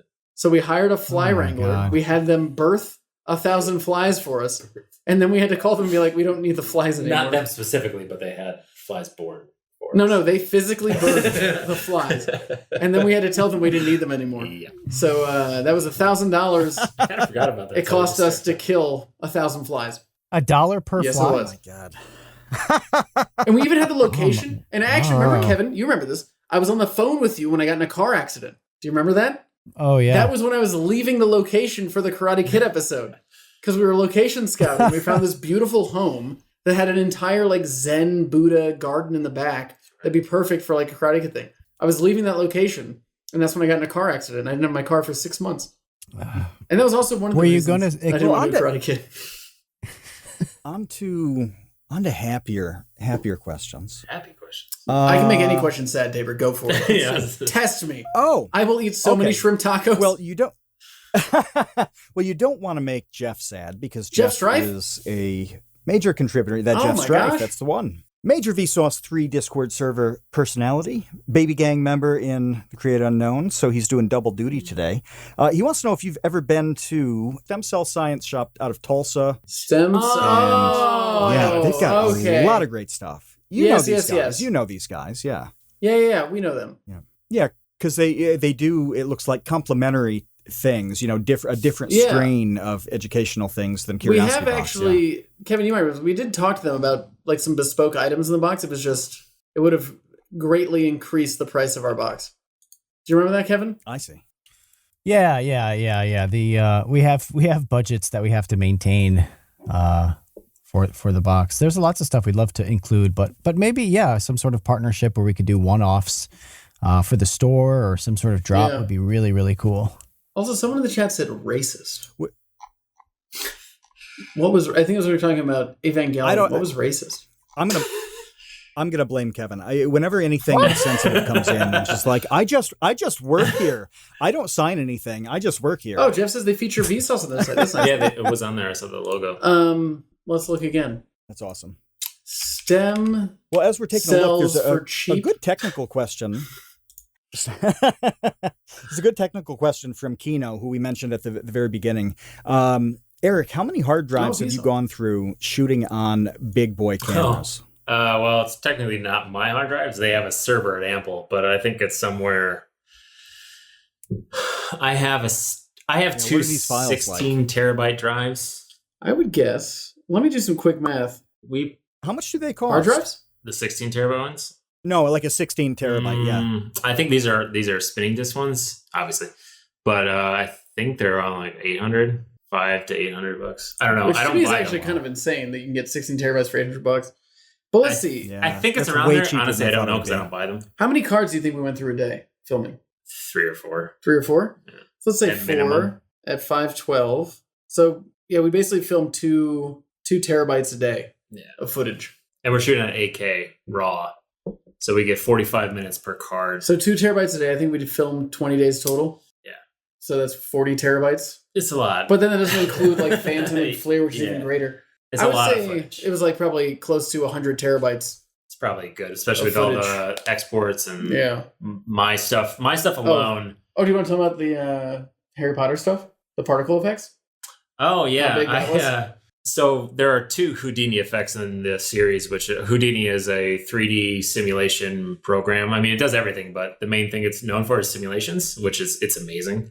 It's extremely hard to learn. So there are 2 effects in the series that are Houdini, which is I'm proud of because it's super hard and they look really good. So the Harry Potter thing with Voldemort comes in, the cloud that comes down, the smoke, is a 500 gigabyte simulation. I Whoa, might have crazy. upped all the parameters a little too high. Like I could literally go inside of that smoke simulation and it would be crystal clear. Like, But that's the thing, like 500 gigs is the size of a lot of people's hard drives and like their laptops. Like your phone couldn't hold that much generally. And I think plus the render is That's like my another, it's computer like drive 600. on my Mac Mini. Like it's big, and that's the thing. Like like I said earlier, I'm doing the screenshots for Harry Potter to send to talent for tomorrow because that's when the episode comes out. The export, the 4K export of Harry Potter is 80 gigs. Yeah. For one episode. What? Oh. One episode is 80 gigs Why? in size. Because we delivered the highest possible res, so then when YouTube compresses, it doesn't look as bad. But here's a fun fact. Oh. How many different versions of the episode do we deliver? 5? Is it 5 or 6? Something like that. Yeah. We have to deliver 5 or 6 different versions of the episode, and they're each 80 gigs. So we're delivering a huge amount of files over the internet. Yeah. Because you have to do versions that have, like, it's the version that you see. Yeah. Then there's versions that don't have music. Then there's versions that have music but no sound effects. Then there's versions that have no sound effects, no music, just dialogue. Textless. Then there's versions that are textless. So any text on screen, a title, a hand-drawn thing, anything is not there. We deliver all those different versions to the network every time we deliver an episode. So we're not just making one episode, we're making 6 different episodes every single time we send it. Yeah, so I think that's crazy. It's a lot of data. It's a lot of, there's a A lot of data. which is why we have a server. Also, that shot in Harry Potter is about 2 seconds long, not even. Yeah, it's very short, but it's beautiful. Like Eric's effects for that, which is my fault. I felt bad. Yes. I had done one version that was much different, much easier, much quicker, and Jake said, make it better. So I spent 2 days making a smoke simulation 500 gigs later. But it looks so much And better. It does look better. It looks really good. I knew it would have looked better. I know. You just needed the motivation. You little push in the right direction. It was our last episode. Yeah. Real, Well, real, we've got hold a on. couple. Real Oh, sorry, quick, go on. Sorry, Kevin. I just want to ask, why do you have to deliver so many different cuts? Like, what? In case there's a problem with the special effects, No. they need one No. without it. I don't get It's it. What for is the different point? purposes. So if they want to do like marketing, for example, they're going on a version that doesn't have anything on screen. So they don't want like an arrow that says Casey Neistat or an arrow that says H2O. They want it to be a clean frame. Or So they if want different they versions ever for want that. to do it in a different language. Yeah, different language. They That's want the that. textless versions. If they want to use it like in a teaser trailer of like all the YouTube originals, they want to be able to have like a clean version that doesn't have sound effects or doesn't have music so they can use their music underneath it.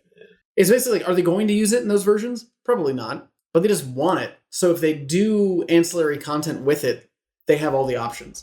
every Okay. single All right. Because like imagine a movie trailer. You know, like the music in that scene isn't playing during the trailer. They just have one song or 2 songs that are playing throughout it. Because they got a version without Right. the music baked in. Yeah. Or without the sound effects baked in. Right. So that's what they want. So we have to create Okay. all these That different makes sense. versions And of the they're- show. even those a lot of the like simpler effects I do, like I have to deliver a product file so that if they ever need to change something in the future, they have it. And actually, this is something that Okay. we've never actually talked about. Our show is mixed in 5.1 surround. Yeah. For some reason. Even though on YouTube, you Oh, can't wow. watch it in 5.1 surround. Yeah. So we do a 5.1 mix Yeah. and a stereo mix, which is what most of you have heard is the Yeah. stereo mix. But there's also a 5.1 Weird. surround sound mix. Ah. So there you go. Well, we have a question. We have a lightning Do series. it. Sorry, here, we'll for talk the less. sake of Go time. for it, Tabor. We're gonna blast through these. This is from Boromir. Could you survive Caroline? I believe you mean Coraline. I'm reading what they send me. Animation. Well, in the movie, they always say like, Caroline, like, it's Coraline?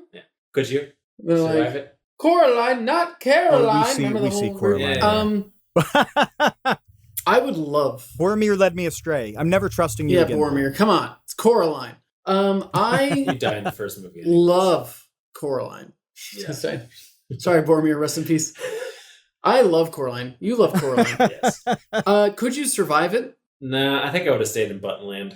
I mean, that's the thing. It's that one's a difficult one to do because it's so fantastical. It's the kind of issue we have with Harry Potter. Yeah. Long story short, Coraline, I think you could survive if you loved your family enough.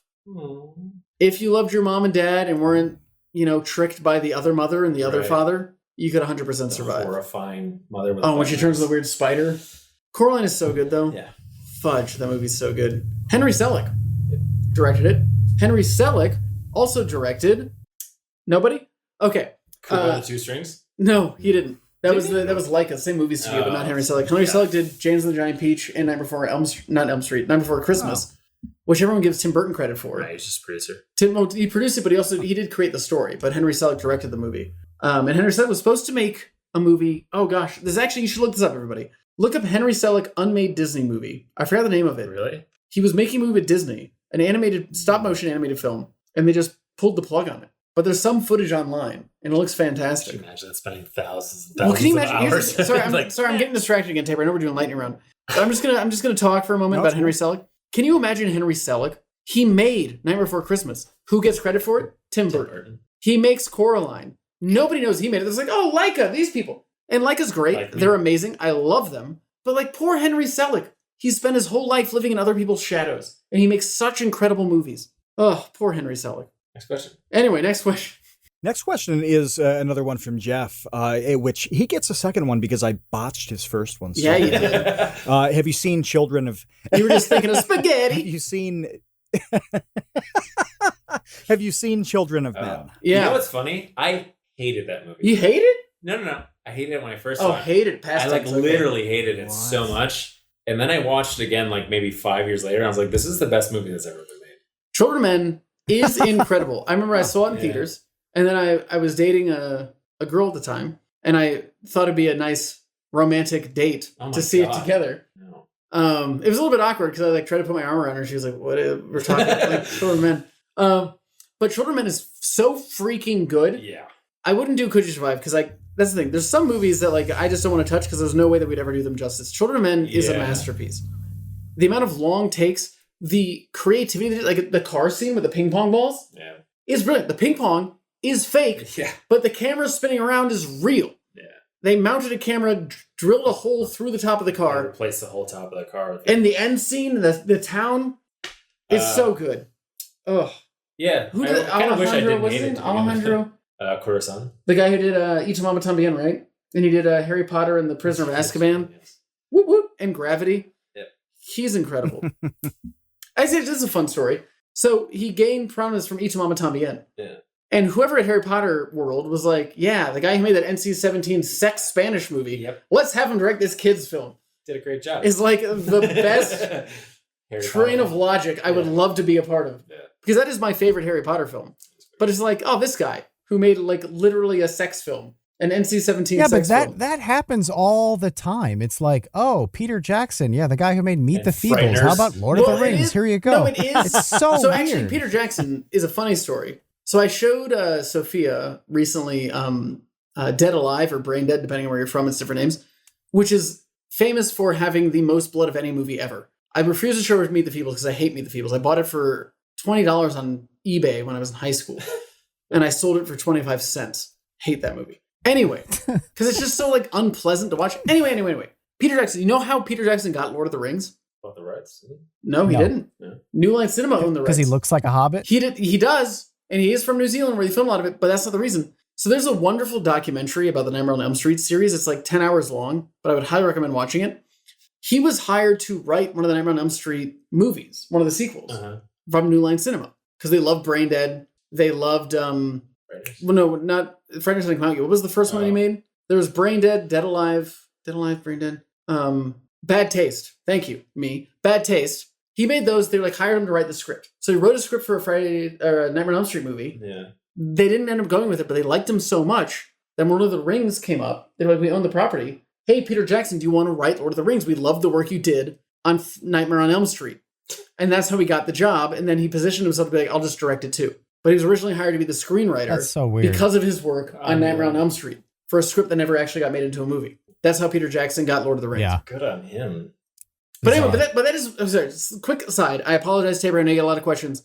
And I also have another call in 10 minutes. That's all right. But last things about this, that is what I love about some of these big projects, which gives, I think, us hope that maybe we'll directing movies. Look at people like James Gunn, Sam Raimi. What did they direct? Sam Raimi made Evil Dead 2, Army of Darkness, Darkman, and he made like that good movie with Billy Bob Thornton about the plane that crashed, Simple Plan. And then he makes Spider-Man.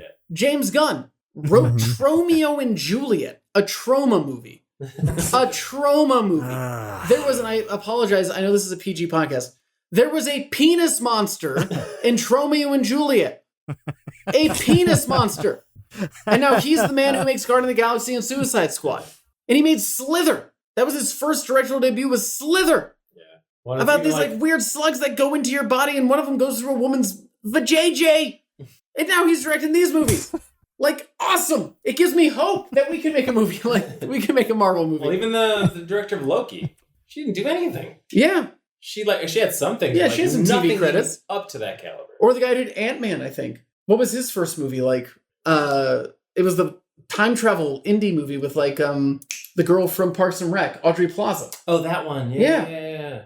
Like, they picked these people. Oh, It's Jason... Oh, God, what was the name of that movie? This is killing me. Sudeikis Need not apply. Yeah. Or, like, bring your own weapons. Or you look at the wonderful director who's doing Eternals for Marvel. She made, which won a lot of Oscars, Nomadland. But she got Eternals before Nomadland even came out.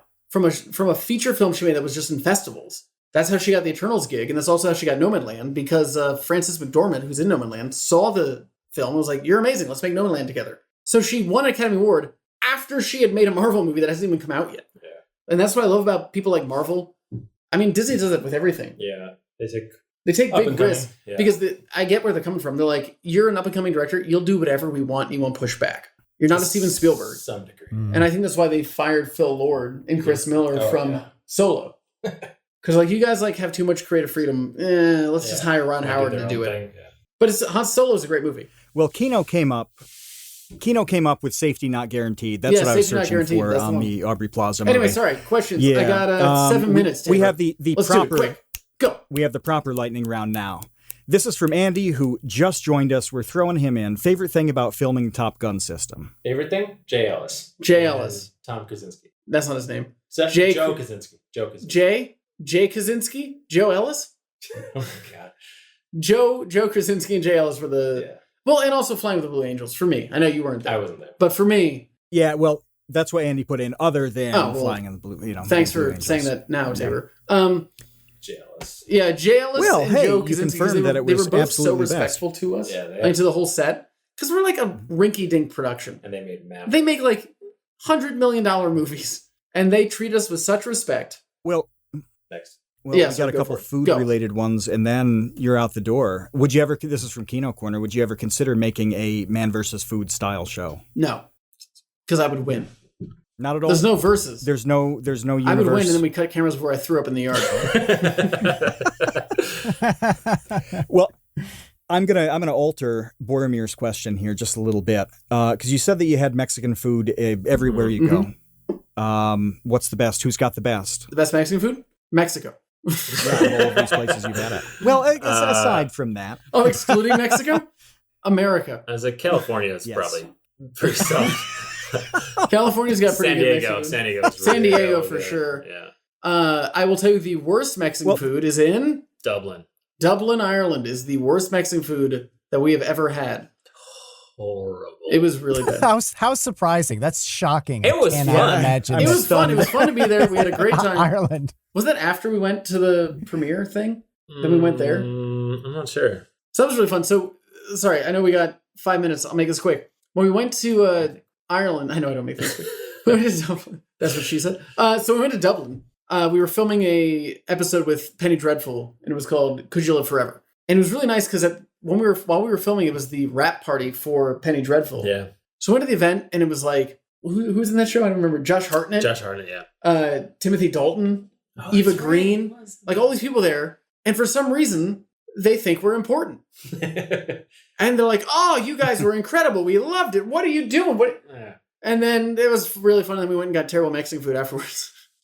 Is the story there. But the Mexican food was so bad. So if you ever in Dublin, it just had to be kind of okay because the company with was really great, but just it was real bad. Didn't make up for it. Well, there's a place that has great Mexican food. It's called Taco Bell. What is your regular Taco Bell order? Both of you.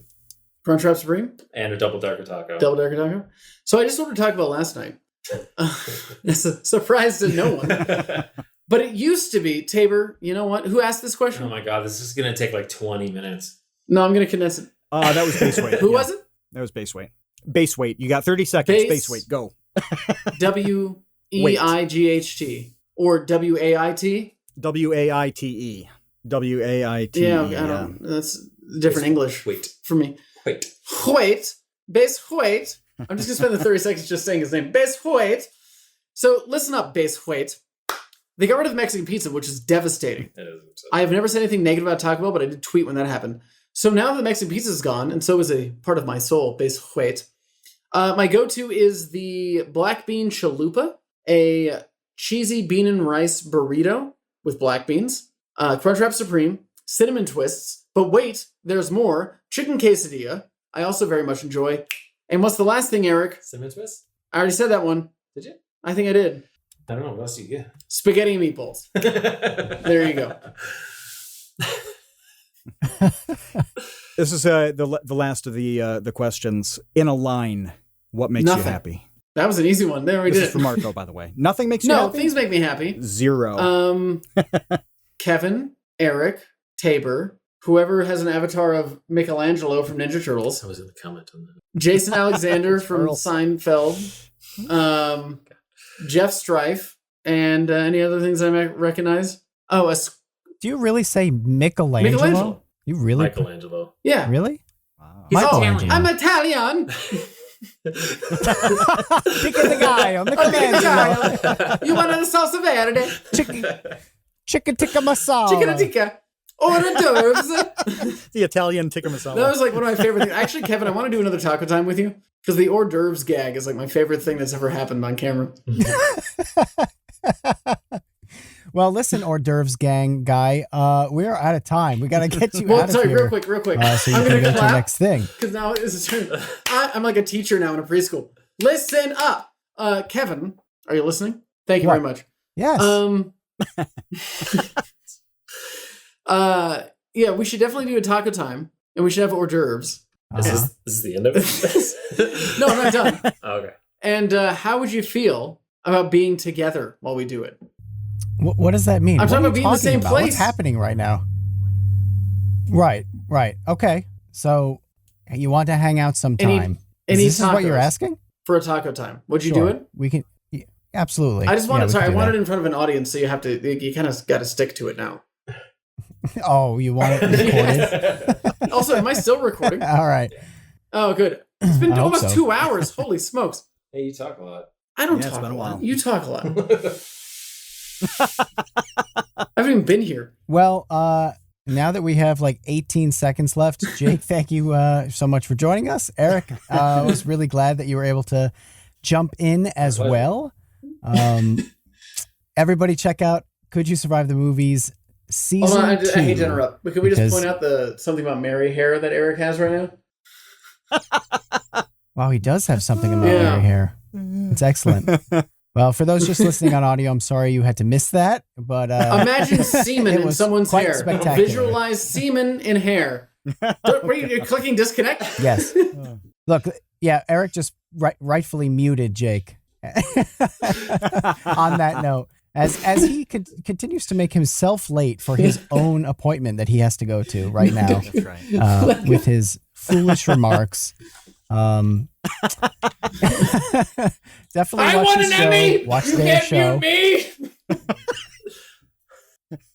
They're just fighting and bickering like an old married couple that they are. We didn't even get into how these two fools met a million years ago.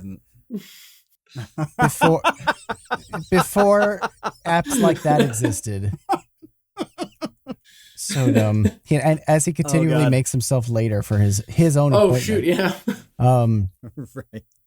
As he's muted, but like thinks he's not. All right, Jake, Eric, thank you so much. Everybody, go check out Could You Survive the Movies Season 2. Support the show so we can get a Season 3 because I personally need more episodes. So I want you to help me out so I can watch more of this great show. Thanks to all of our patrons for hanging out. The shirts exist. They're on Matt's body right now. All of them. He's wearing all of them right now. I'm it wearing looks ridiculous. hundreds of t-shirts. Yeah, it's absurd. It took him all day to put them on. Check out the shirts. Check out our Patreon, patreon.com/thecreateunknown if you want to keep this podcast going for some reason so you can hear stories about Jake vomiting in parking lots. We have Your Average Consumer coming up next week. Judner should be a good episode. Until then, yeah. See you, Space Cowboys. Bye. Thanks for listening to The Create Unknown. We'd like to extend a huge thank you and congratulations to the Tots and Dumpster crew who save tiny little lives every single month. A tremendous shout out to our elite baby gang commanders. Linus, our newest. Trev's Dead, Boromir, Bot Dogs, Chinchilla, Isaac, Conrad, James, Andrew, Jeff Davis, Patrick Pister, Baseweight, Monahim, Dojangles, and Zero. And thanks to our grizzled, battle-hardened child infantry. Jen Mafasanti, Kevin Menard, Mikhail Steinke, Risebread, Sean Malone, Triple Question Mark, Ryan, Kamikaze, Maria Marco, Sheep, Tom Videogre, Jelksies, and Dan the Latch. Thank you as well to our indentured servants, producer Dan Yosua and producer-editor Ben Webster. Thanks to Baseweight for use of Created in the Unknown for the opening theme, and to Electro Voice for giving us mics to sound good on top of it. The Create Unknown is an Unknown Media production in partnership with Studio 71.